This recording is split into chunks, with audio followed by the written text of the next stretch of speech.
നമ്മുടെ ചില ബിഷപ്പുമാരുടെ കാപട്യം അപാരമാണ്. സർവ്വ അന്യായത്തിനും വൃത്തികേടുകൾക്കും അവർ കൂട്ടുനിൽക്കുക മാത്രമല്ല, അന്യായങ്ങളും വൃത്തികേടുകളും അവർ കണ്ണിൽ ചോരയില്ലാതെ ചെയ്യുകയും ചെയ്യും. ഇതിപ്പോൾ ഞാൻ പറയാൻ കാരണം കഴിഞ്ഞ ദിവസത്തെ ഒരു വാർത്തയാണ്. കോതമംഗലത്ത് നിന്ന്, കൃത്യമായി പറഞ്ഞാൽ കോതമംഗലം രൂപതയിൽ നിന്ന്. അവർ പ്രാർത്ഥനാ യജ്ഞം പോലെ എന്തോ നടത്തുവാൻ പോകുന്നു അത്രേ, എറണാകുളം അതിരൂപതയ്ക്ക് വേണ്ടി, അവിടുത്തെ വിശ്വാസികളുടെയും വൈദികരുടെയും ആത്മാക്കളുടെ രക്ഷയ്ക്ക് വേണ്ടി. എക്സാക്ട്ലി പറഞ്ഞാൽ വിശുദ്ധ ബലിയെ അവഹേളിക്കുകയും ബലിപീഠം അശുദ്ധമാക്കുകയും വൈദികരെ ആക്രമിക്കുകയും ഒക്കെ ചെയ്ത എറണാകുളത്തെ താന്തോന്നികളുടെ മാനസാന്തരത്തിനു വേണ്ടി. ആശയം നല്ലതല്ല എന്ന് ഞാൻ പറയില്ല, പക്ഷേ അവരുടെ ഉദ്ദേശശുദ്ധിയെ ഞാൻ ചോദ്യം ചെയ്യുന്നു.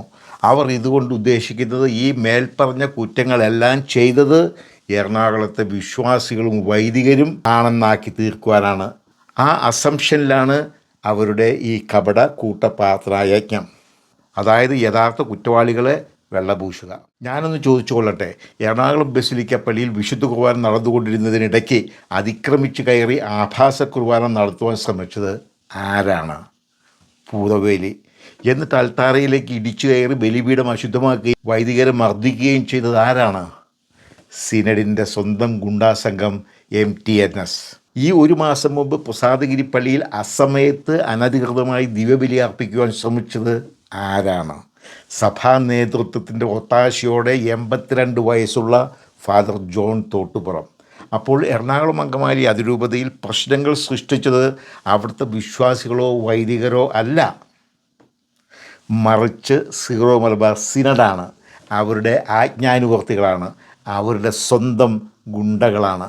എറണാകുളം അതിരൂപതയിൽ ഇന്നും അരാജകത്വം അഴിച്ചുവിടുന്നത് സൃഷ്ടിച്ചുകൊണ്ടിരിക്കുന്നത് സീറോ മലബാർ സഭാ നേതൃത്വമാണ്.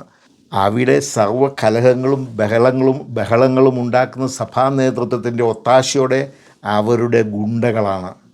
ഇതിനൊക്കെ ഉത്തരവാദികളായവർ സിനഡിലെ ഓരോ മെത്രാന്മാരുമാണ്.